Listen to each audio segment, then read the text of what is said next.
কোনো ছাত্র সংগঠন যদি করে থাকে তবে কারা কাদের বিরুদ্ধে কিভাবে কি হয়েছে কি করেছে এবং এখন পর্যন্ত আপনার হলে অভিভাবক হিসাবে শিক্ষার্থীরা নিরাপত্তাহীনতায় আছে কিনা, আপনি এই ঘটনায় যথাযথ ব্যবস্থা নেবেন কিনা, নিলে কখন নেবেন, কি ব্যবস্থা নেবেন, বিস্তারিত একটু আপনার কাছ থেকে জানতে চাই।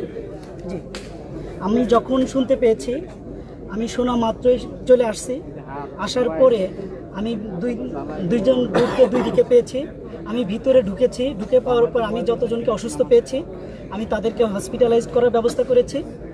এই মুহূর্তে আমাকে এই ঘটনার সূত্রপাত কিভাবে হয়েছে এটা একটা তদন্ত টিম ছাড়া আমি এই মুহূর্তে এসে সেটা শুধুমাত্র অসুস্থ যারা আছে তাদেরকে সুচিকিৎসার ব্যবস্থাটাই এই মুহূর্তে আমার কাছে প্রাধান্য বেশি এবং তাদের সুচিকিৎসার ব্যবস্থা করছি।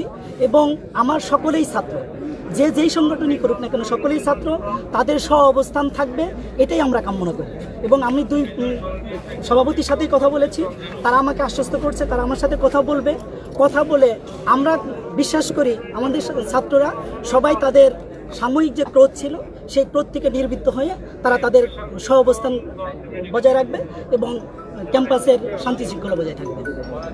স্যার, হলের সামনে যে বহিরাগতরা আছে এখন পর্যন্ত ওদের সরাইতে কিন্তু ব্যর্থ আপনারা যদি বলেন তাহলে আমরা হলের ভিতরে তো বহিরাগত বের করতে পারেন।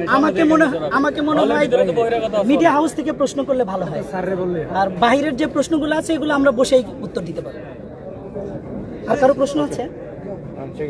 এটা কতক্ষণ সময় লাগতে পারে আপনাদের সমাধানে বা আপনারা কেমন? আমাদের ছাত্র দলের যিনি প্রেসিডেন্ট আছেন উনি দূরবর্তী স্থানে আছেন, উনি আসতে 1.5 ঘন্টা সময় লাগবে। উনি বলছেন ওনার প্রতিনিধি পাঠাবেন, ওনার প্রতিনিধি পাঠাইলে শিবিরের প্রতিনিধি আমার পাশেই আছেন, আমরা যত দ্রুত সম্ভব এটাকে মিটিগেশন করতে চাই।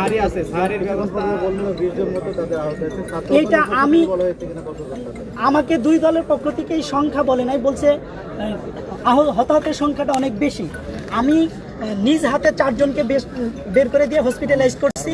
সেই সংখ্যাটা পরবর্তীতে এখন দীর্ঘ সময় চলে গেছে, প্রায় 1 ঘন্টা যাবত আমি এটা করতেছি।